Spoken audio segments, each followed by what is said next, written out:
Ito mga idol, meron tayo ditong Smash 115. Bali, kinonvert na natin siya ng pang Wave 100 na carburetor, tapos manifold na Wave 125. Bali ito mga idol yung dati niya.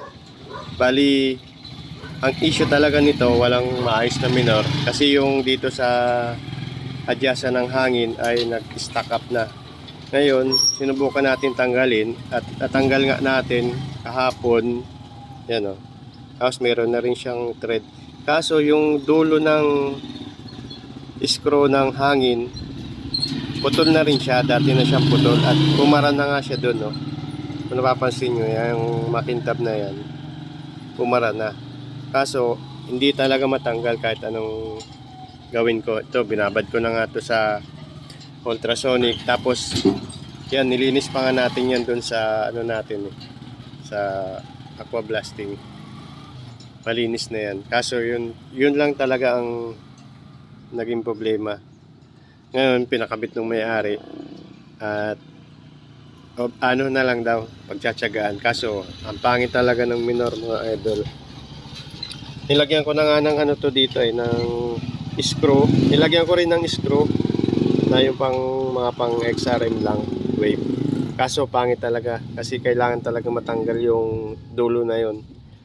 Alanganin naman dito, di mo yung masusundot, di gaya ng mga barako na pag sinundot mo dyan ang karayom pwedeng lumabas. Dito yan, andito yung butas, tapos isa mo susundutin niya para lumabas papunta dito. Ngayon bumalik yung may-ari at ito na nga daw, kabitan na lang daw natin ng dapat nga pang Wave 125 kaso wala tayong stock. At nagtingin siya sa Shopee, ang pinakamura ay 1.2 mahigit. Medyo wala siyang budget, tapos syempre may shipping pa yon. Kaya ang ano niya, ito, pumayag siya dito kasi dito medyo mura. Ito ang benta natin sa ano lang naman, 450. Tapos itong manifold 180, o di nakatipid na siya. Tapos dito mga idol, ang diskarte ko dito sa airbox, ito yung dati niyang yan, stock niya yan. Bali dito binend ko lang, nagtabas ako ng konti dito sa ilalim para medyo lumusot siya. Tapos dito di ba may siwang yan, yan tinapalan ko lang ng Volcasil. Yan, Volcasil.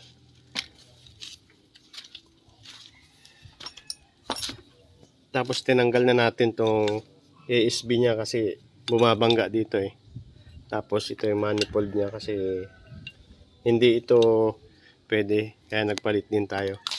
Tapos nakarekta na rin, ayusin pa natin ito mamaya kasi may leak.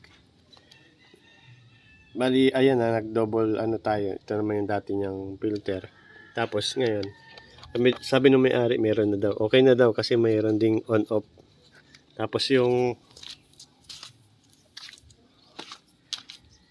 stock na throttle cable ang ginamit natin. Tapos yung choke, yan nakasabit pa siya, gumagana siya. Bali hihilahin lang natin pag hinila natin yun gumagana. Ayun, natanggal lang, isabit natin ulit. Tapos ngayon paandarin natin. One flick mga idol.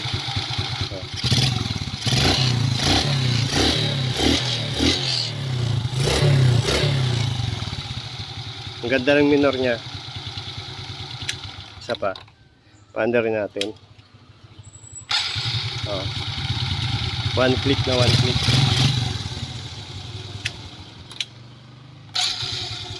Bali, stock pa yan na timpla niya. Hindi pa natin ginalaw yan. Bali, obserban na lang natin kung ano yung resulta ng sunog ng spark plug. So ngayon, bali, obserbahan natin yan. Papaanda rin lang natin. Bali ito na yung mga ginamit natin dyan. Yan, manifold ng Wave 125 Tebra ng XRM.